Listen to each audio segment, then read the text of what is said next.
There were no records kept, no names. The only thing that we can rely on is if their descendants tell us. Descendants of the 220 African Americans who cleared the land for what would become Norfolk Botanical Garden nearly 90 years ago. A dirty, difficult job for little pay. And today, history still obscures the identities of more than half of them. That was the story I told in February for Black History Month about how Norfolk Botanical Garden was still working to identify all of the original gardeners, as some refer to them. The day after that story aired, I came into work to a voicemail. I saw your story about the Azalea Gardens and the black ladies that work there. I don't know if you have my grandma's name or not, but I do know that she was one of the ladies that did that work. Barbara Rice's grandmother, who she called Big Mama. Her name was Marie Freeman Davis Boyd.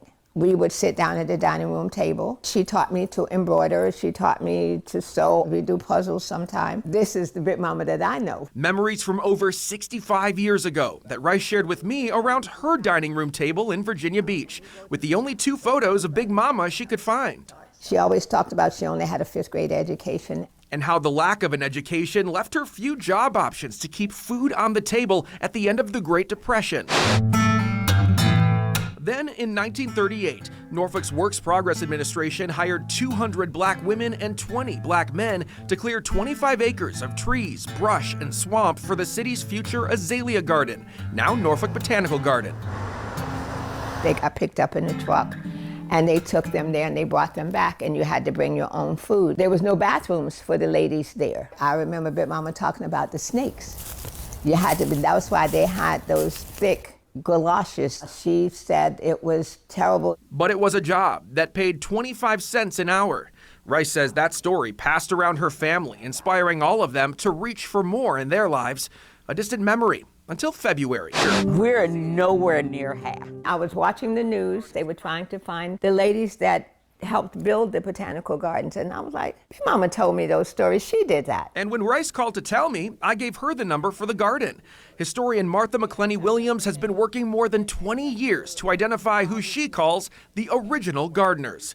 The last known living, Mary Elizabeth Ferguson, died in 2017. It must marshy. And with no historical records, Williams takes information from living family and writes it in her notebooks. Date that the relative was born. Of the 220 workers, she's only been able to recover 75 or so names so far. When you're able to add a name, how exciting is that for you? It is very exciting. And there was excitement when Rice called, but then the verification process begins. It always begins with a telephone interview. Followed by a handful of specific questions. Number one, the person must have been born somewhere between 1884 and 1922. They must have lived in the city of Norfolk, where they could have been picked up. Also, I want to hear some stories that match what she knows about the garden's construction and working conditions.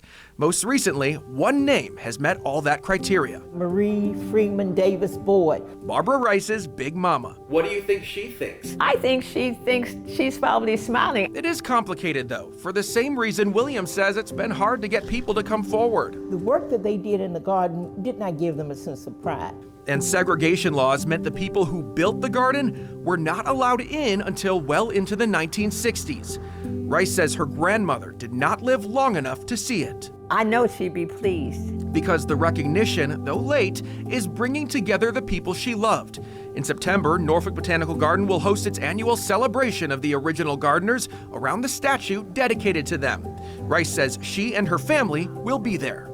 They're going to be able to see this and know their grandma was somebody special, not just to us, but look at what she did and the adversities that she went through to do this so that we could be here now.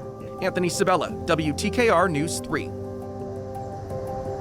Oh man, and I had such a great time getting to meet Ms. Rice. Our interview was almost 40 minutes long. We talked so long. As well as Ms. Martha with the garden, just incredible people.